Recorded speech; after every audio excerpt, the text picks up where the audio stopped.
right, so we have more hearings on Capitol Hill about what bureaucrat A thought he heard from bureaucrat C, who then talked to bureaucrat D, and this is just the world's most overhyped game of telephone, and we sit here and ultimately, remember, my consistent has been position all along. The president didn't do it. If the president said, hey, it'd be great if you can get some answers about corruption and Burisma and the Bidens, please check that out for us. That'd be awesome. Thanks. I have no problem with that. So I sit here as the person who says, I don't even know what the Democrats think they're proving here. And they don't know either. That's why they keep changing. Oh, it's bribery. No, it's quid pro quo, which is just a Latin phrase. It's not actually a quid pro quo. They like to use it because it is generally in corruption statutes. The quid pro quo is the mechanism used to designate whether something is just a perceived favor or the perception of access. But they've also brought cases in the absence of a quid pro quo in the past, against Republicans usually, of course. But it's pretty astonishing that this is where we are right now. And I mean, I do this for a living, and I love my job, and I love getting to talk to all of you across the country every day and have one of the fastest growing conservative radio shows and podcasts in the country. So thank you for that. It's because you're telling people about the show. Single best thing you can do. Nothing grows the show faster than when one of you listening to this says, hey, have you checked out this guy, Buck Sexton? Oh, he's not on my local radio station. All right, well, check out his podcast on iTunes or the iHeart app. But even for me, and I do this for a living, for me, this is challenging. This is challenging. Not to understand, I mean to sit through. I'm like, you've got to be kidding me. We have to have Adam Schiff. I think he almost reads the same thing. Is he reading the same thing every day? I can't even tell. And then the president had a phone call where he asked a foreign counterpart for a favor, and this is destroying the Constitution and all that is holy in the world, dogs and cats living together, mass hysteria. Every day, Schiff with some fable, some story time with Schiff, because as we all know, he is indeed full of himself. You could say he is full of Schiff. And then we get to the latest testimony. We get Fiona Hill. And wait. Actually, before I even tell you about Fiona Hill, I do want to say this. It is indeed so frustrating. First of all, it is mind-boggling that here we are. In year 4 of the Trump presidency, in a time of tremendous economic prosperity and relative peace, which is a nice thing. Most of my adult life, we've been trying to fight crazy jihadists all over the world. We're pretty scaled down on that now. And despite all of that, Democrats are still trying to ram Russia-Ukraine hysteria down the throats of normal Americans like total maniacs. Still, Russia, interference, 2016, Ukraine. Guys, they already had their shot on this. They already had their shot, and it didn't go the way they wanted it to. And now they're bringing Russia back into the mix. Here's nonpartisan, and anytime somebody claims they're nonpartisan in these things, they shouldn't have to claim that. Just let us make our own determinations about that. Thank you very much. But you have nonpartisan foreign policy expert with the fancy British accent, which is probably why a lot of people think she's, smart just because of the accent. Because as producer Mark and I were talking about that, there you go. I mean, all you need is a British accent. Like, it's got to be a different one. It has to be one of the fancy accents. It has to be one that sounds like you went to Eton and Harrow and then Oxford and Cambridge. It can't be like, my name's Phil. That's right, strong, that is. You can't do that. Then people don't think that you're a fancy British guy. They think that you work at the dockyards or something, and, maybe you're an extra on Peaky Blinders, which is a great show, I would have you know. Here's Fiona Hill with her sort of funky British accent, just giving you a little bit of the latest Russia collusion, delusion nonsense. Play 29, please. Based on questions and statements I've heard, some of you on this committee appear to believe that Russia and its security services did not conduct a campaign against our country, and that perhaps, somehow, for some reason, Ukraine did. This is a fictional narrative that has been perpetrated and propagated by the Russian security services themselves. The unfortunate truth is that Russia was the foreign power that systematically attacked our democratic institutions in 2016. This is the public conclusion of our intelligence agencies, confirmed in bipartisan congressional reports. It is beyond dispute, even if some of the underlying details must remain classified. What she just did there is a fictional choice, you could say, or a false choice. The case that is being made right now by opponents of the left-wing lunatics in Congress, the case that is being made by people like me is not that Russia didn't, and by the interfere in our elections, it was a disinformation campaign on social media. That's all it was. Russia has been doing public disinformation to influence U.S. foreign policy, not just for my entire life, not just for those of you listening, but your parents' generation, for those of you who are boomers. The stretching back all the way to the early 20th century, the Russians were putting out disinformation. The Soviets were putting out disinformation, obviously, after the Russian Revolution. They've been paying off journalists. They've been recruiting journos as commies, which is not hard because a lot of journos kind of want to be commies or are commies and still are to this day. They've been engaged in influence operations. And guess what? America is involved in influence operations all over the world, too. What do you think the Russians... I'm not saying that they're right or we shouldn't do these things, but when we run these democracy institutes and you got like Soros with all these foundations all over the world and stuff, we're talking about rule of law and democracy and anti-corruption efforts. Guess what? That's foreign influence. I mean, maybe we could say it's above board, fine, but we are trying to influence the outcome of foreign countries. Does anybody think that when Benjamin Netanyahu was up for re-election in Israel under the Obama administration, that Team Obama wasn't making a little bit harder or trying to do a little bit more to make sure that Benjamin Netanyahu would not get reelected? This is the world we live in. There's a lot of lies out there. There's a lot of disinformation. I prefer a world where we get to be adults and make our own choices and vote the way that we see fit. Part of the problem here is that Democrats still cling to this belief that if only people had better information in 2016, they would not have voted for Donald Trump. See, it was because of their believing in the lies that the Russians were feeding the system.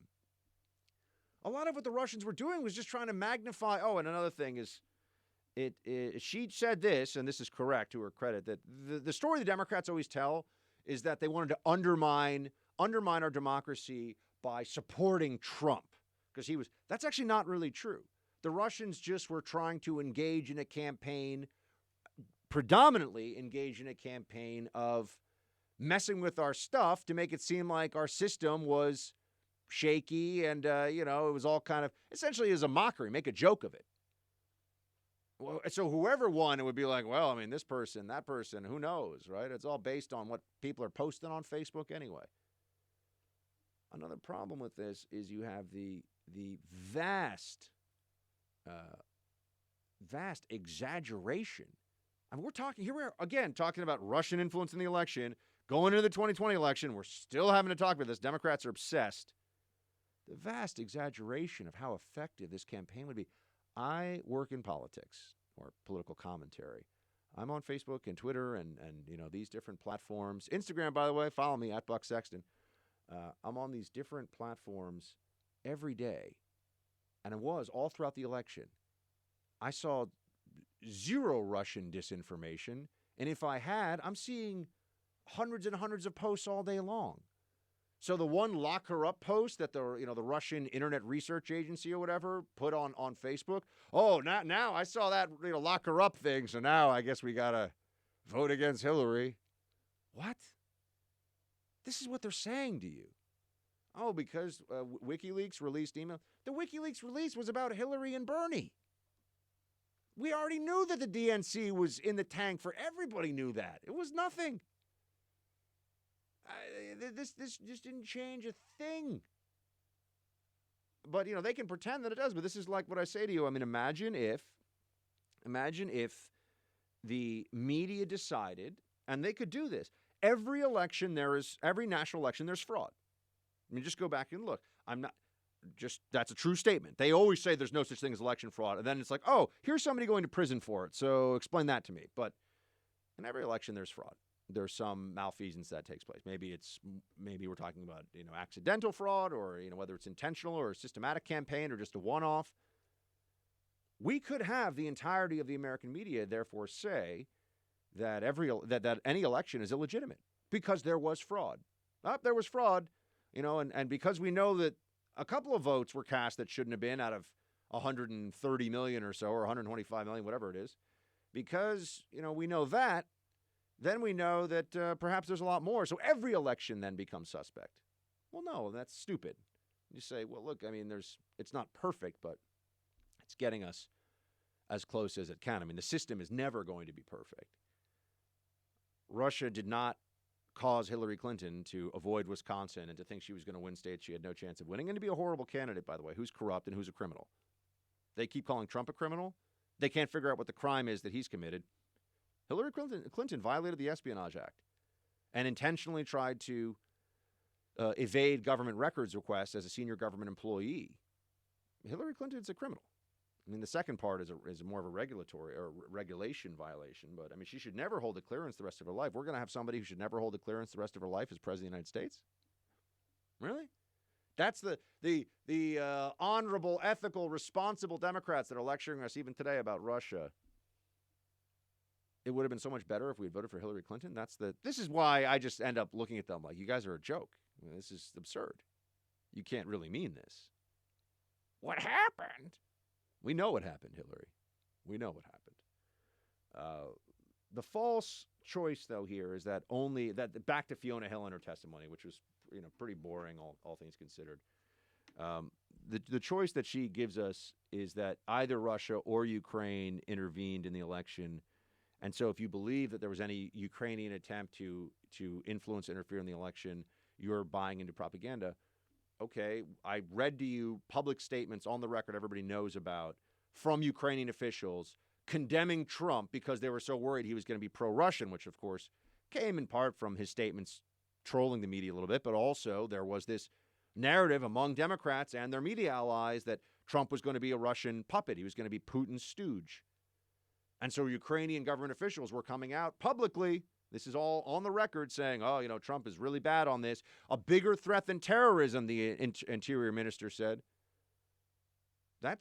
Isn't that influence? I mean, Trump makes a joke about Russia. If you're listening, can you get us the Hillary emails?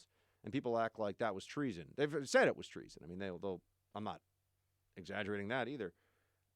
Meanwhile, you have Ukrainian government officials who are saying that the presidential candidate who ended up winning the election was a bigger threat than terrorism. And if you say anything about that, you believe a conspiracy theory. You're a bad guy. Fiona Hill is not changing any mindset, but none of this is really going to change any minds.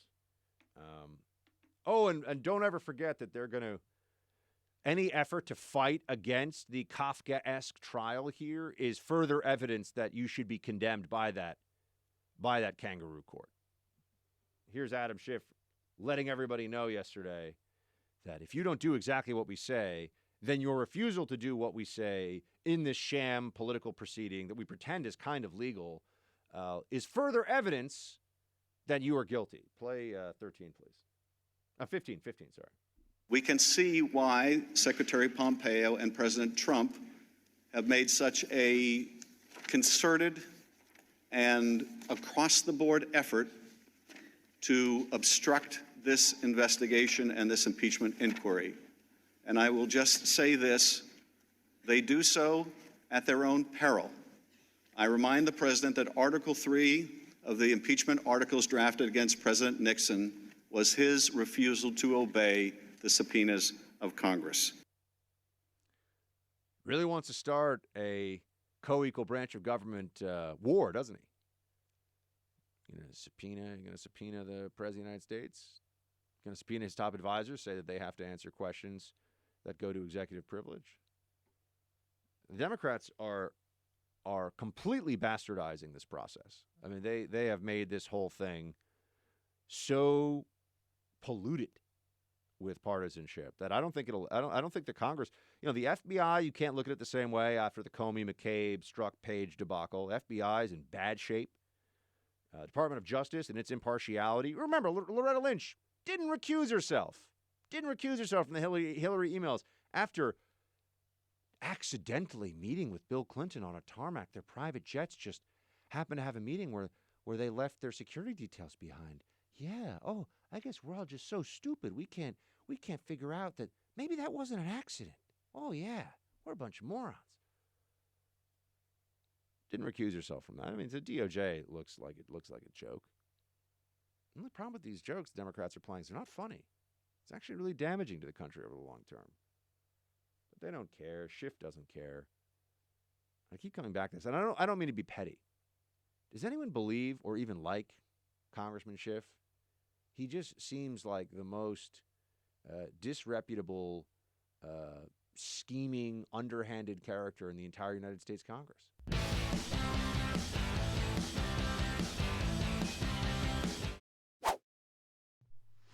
How do you respond to Ambassador Sondland's evidence today that you directed him to coordinate Ukraine policy with the president's lawyer, Rudy Giuliani? The second one's easy. I didn't see a single thing that I was working. Sounds like you might not have been. I was in meetings all day and haven't had a chance to see any of that testimony. That really is going to increasingly, I think, become the best single response to all this Democrat stuff. It's just dismissive. There's nothing new. I keep hearing, the Ukraine policy, that Trump's Ukraine policy better than Obama's. Obama's Ukraine policy, cowardly, weak, wimpy, didn't do enough. Trump comes in, does more. Nothing bad happens, but they say something almost bad happened because he wanted to go after his political rival with dirt, meaning actually look into what the heck was going on with Hunter Biden's son, a Ukrainian company. And, nothing to see there. The same thing every day. I mean, we'll dig into it. I'll find ways to, mock these clowns as they come forward. But, now yesterday the big thing that Sondland was talking about was a meeting that didn't even,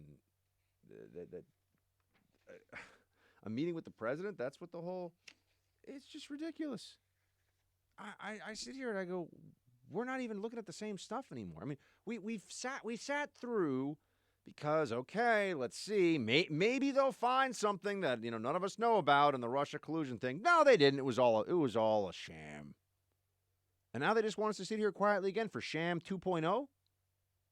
No, I don't think so. There will be no sham part deux. Well, I guess there will be one, but I don't have to sit through it and pretend that it's serious. And that's what Democrats are insisting on right now.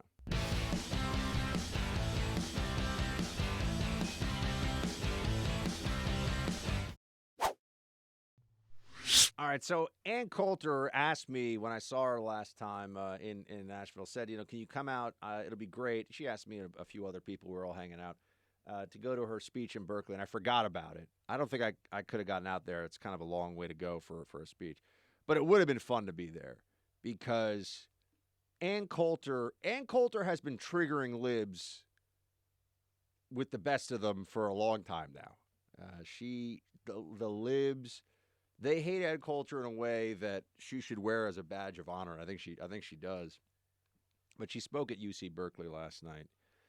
And this is a frustration, actually. I sit here and I wish I could play for you because there's a lot of video. The good thing now is that everyone carries around a video camera and can, not just a video camera, but the video camera and the immediate means of dissemination for whatever video they take. So Coulter was giving the speech, and on the in the run up to it, you had protesters there, engaged in cancel culture, and people showing up wearing masks. This is one of the stunning inconsistencies that you see repeatedly from left-wing Democrats.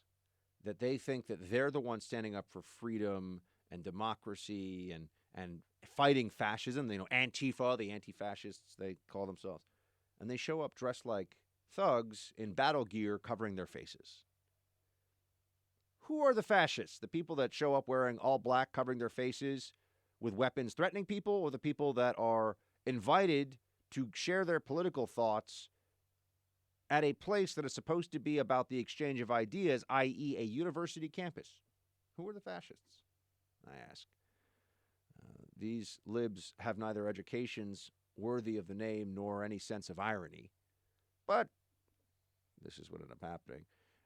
The event was titled Adios America. She's going to talk about immigration, which I was sure was great. I'm actually going to try to watch this speech. 2,000, according to Berkeley College Republicans, 2,000 protesters showed up outside the speech. That is stunning. These kids, I wish I could stand up in front of them with the bullhorn, and I don't know. Maybe I'm not offensive enough because they don't have me comment, but I would trigger all of these kids too. I don't know what else to say. They would all be like, "Oh my gosh, look at the stuff that this Sexton kid says. He looks like the guy from Parks and Rec. Get him." But they say a lot worse stuff than that. Trust me. I would just want to get on a bullhorn and really try to be helpful for all these childish liberal protesters and just tell them, read a book. And a book that's worth reading, and then read a few more. Like, try to learn. Try to get better at thinking. Try to build wisdom and understanding of the world and of history. Stop this performance theater of outrage, and you can't say that, and I'm oppressed, and I'm a victim, and I want to whine, and it's pathetic. It's pathetic. It doesn't do anything. It's just whining. It's just whining masked with histrionics, in some cases with masks. They formed a human wall and linked arms to block people from even getting to the speech, physically blocking them. Now, there's a very fine line between preventing people from free movement and assaulting people, right? And for anyone who doesn't understand this one, okay, what if someone followed you home and then decided they were going to follow you everywhere for a whole day and walk 1 foot in front of you and just stare into your face? They're not assaulting you, but they're going to follow you everywhere. They're going to walk 1 foot in front of you, walking backwards, staring at your face. Is that intimidation, or is that? Of course it is. When people do things like this, I mean, this reminds me of the stunning loser who allegedly went to Yale, according to him, who found me outside of the Young Republican Club event. Well, there's a bunch of them. They're all screaming epithets at me and everything. I'm just walking past them. None of them know what I've said about anything. They just see white male Republican going to an event where there are other white male Republicans giving speeches, and they want to hurl abuse and insults and I don't want to get I don't want to turn this into a big pity party or anything, but also, people have challenges, people have difficult days, they have family members who are dealing with terminal disease, they've got problems of their own, perhaps with health issues, they're struggling with depression, with anxiety. I mean, to yell the worst epithets, to sling the most vicious and vile insults imaginable at a human being that you don't know, that has done nothing to you, and that you know nothing about, really, is a clear, at least as far as I'm concerned, a clear indication that somebody is mentally unwell. I really think that. I mean, I think that we're dealing with a mass form. I think liberalism for a lot of people has turned into a mass form of mental illness, and they need help. They need help because they are willing to be cruel based entirely on their own ignorance and stupidity. The impetus, even no matter what they believe, no matter what the people that are trying to protest Ann Coulter's speech think about politics, they aren't willing to dial it back a little bit and just be kind to their fellow human beings and exchanging ideas. No, they're so stupid and so vicious in their stupidity that they enjoy a kind of performance art sadism.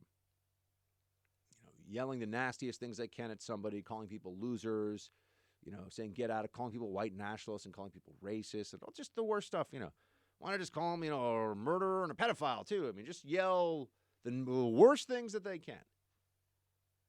And I point out to you, friends, where does this happen? Where does this happen on the right? Where does a speaker, an author show up anywhere in America and 2,000 conservatives gather together and spit on people, form human change, and act like total maniacs?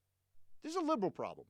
This is the left. This is the socialist idiots that aren't learning anything in our public school system, aren't learning anything in our university system, all just form these little reinforcing, these media echo chambers of social media. And then, of course, they turn on the left-wing channels that are pretending it's real journalism when it's just feeding leftist pablum to people that don't know any better. And it's so gratifying for them because, all of your frustrations in life are because you've been victimized by the system. It's not that you've made choices that weren't great, or maybe even your family made choices that weren't great and you've had to suffer some of the consequences of that. In reality, everybody is responsible for their own lives and their own happiness. You choose whether to be a decent person every day. You choose whether you're going to treat people around you the way that you would want yourself to be treated. All of these little protesters should be deeply ashamed of themselves. They're incredibly rude, and I know that sounds, how they're being rude, but I really mean they have no manners, no decency, no sense of honor or integrity and how they comport themselves. Thousands of them. I'm not talking about like 10 people. Thousands of them in one place. And you guys know that I like Ann Coulter. I mean, I think she's a brilliant writer, and she's really fun, and she's also a really sweet, really nice person. A lot nicer than a lot of other people in conservative media, I can tell you that. And for people to say the things they say about her, I mean, they were acting. And by the way, why am I not playing the videos? Because of all the curse. It would just be beep, beep, beep, beep, beep, beep. I mean, I can't. It's not worth you because you're just going to hear bleeps. Just, F this and blah, blah, that, F this. And it's just, they don't have any ideas. They don't have any thoughts. This is on a college campus, a pretty elite school, too, at least by test scores, Berkeley. It's just full of idiots, apparently. It's all the ones who show up here. Engage with her ideas. Ask her a tough question. Write a letter to the editor, but form human chains? I mean, the nastiest thing was somebody went up to a girl who was trying to go see the Ann Coulter speech, and a guy pretended to be working the event and said, "Excuse me, miss, can I see your ticket?" And she handed over her ticket to the event, and the guy stole it, laughing like a hyena, ran away with it, and everybody else was laughing and being so mean to this girl. What if she's maybe she's a liberal just wanted to see what Ann Coulter had to say. They don't know. A lot of liberals show up at these speeches. Maybe she wanted to see for herself. You're gonna deny her. These are the tactics of fascists. This is thuggery in place of intellectual discourse and debate. And this has just become normalized on the left. This is all over the place now. Cancel it, shut it down, lock arms, lie in the street. The crybaby fascists of the left need to be taught a lesson. Actually, a lot of lessons. I just have to wonder, where is a sense of honor coming out in the education system for these kids? What really matters? Who are you every day? How do you treat people? I mean, I would be so deeply embarrassed to even be friends with somebody who would show up at a rally like this in Berkeley and speak this way to people and act this way. I mean, I would just say, this is somebody you can't have in your life. Somebody's got real problems, really needs help, and not help that I can give them. And that is what we see now at college campuses across the country. And don't think that it's, for those of you like, oh, whatever, college is crazy. Colleges are the training ground for the left-wing Alenskyite shock troops of the future. These kids are they're learning things, they're being taught things, not useful things. They're being taught brainwashed politically in college. Then they go out and they're the ones who show up and say, Buck Sexton said that Ilhan Omar was attractive, so he should get fired. Because that's a thing that happened. Yeah. Yeah. Came right out of college. That was stunning. I left that organization on my own terms and was fine with everybody when I left. But let me tell you, the second I get a whiff that there's not a backbone of decency with management to stand up for something when clear. I mean, it's just so obvious that this cancel culture thing has run amok and it's going crazy. But we have to fight back. We really do. And it's in your hands all the time. Who do you support? Who do you listen to? Who do you watch? Where do you spend your dollars? Because we are everything now, every economic decision, every media consumption decision, it's all part of this culture war. And do you want to fight back against cancel culture? It's of course, of benefit to me to say this, but I'm open about that. I mean, every time you watch this show or get somebody else to watch or listen, you're voting against these lunatics, these maniacs. Being like, no, sorry. We want other voices. We want other people. We want people who actually know something as well to be part of the conversation in this country and not just people that are acting like complete lunatics all the time. I mean, I can't imagine how you would be a Democrat seeing this 2,000 person protest at Berkeley of an Ann Coulter's. Ann Coulter's been giving speeches for like 25 years now. What do they think they're? Oh, if they stop this speech, then Ann Coulter's going to go. No, I mean, and Ann loves this stuff, by the way. She loves that they get so crazy because she knows it's because they're idiots. If Democrats should be so embarrassed, but they're not. They see this as enthusiasm, and they see that these are useful idiots. They're useful little shock troops of cancel culture. That's what's going on here.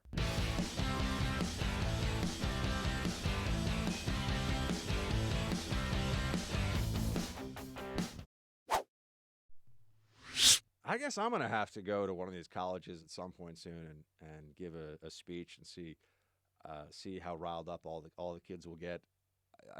Mainstream conservatism upsets them. So one thing I find so funny is you see the way these different media outlets will talk about a speech and they'll say, oh, so-and-so who's going to speak there is a extreme right-wing firebrand or something.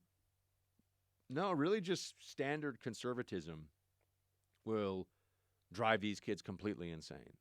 Standard, run-of-the-mill, being if you are, let's just go down a few things. If you are for traditional marriage, if you are pro-life, if you are for small government, if you are for securing the border, if you don't believe that there should be laws against quote hate speech, if you any of these things, and leftists who disagree with you think that you are not just out of the mainstream or you should be shut down. You should not be able to hold those opinions. Half the country isn't allowed to think what it thinks effectively. That is now the new standard of the left. This is absolutism. The left wing has embraced an absolutism in what's allowed on campus and what's allowed to be a part of our conversations, and it's now migrated into corporate culture. I mean, I mentioned you before, that's what I'll never forget. I still can't believe that somebody was demanding from me an apology for saying that a public figure was attractive. There was nothing beyond that. A public figure was attractive, and not only it was the demand that I apologize, but that it was also made clear that even if I apologized, the person who filed this complaint thought that I should be fired for that. Fired.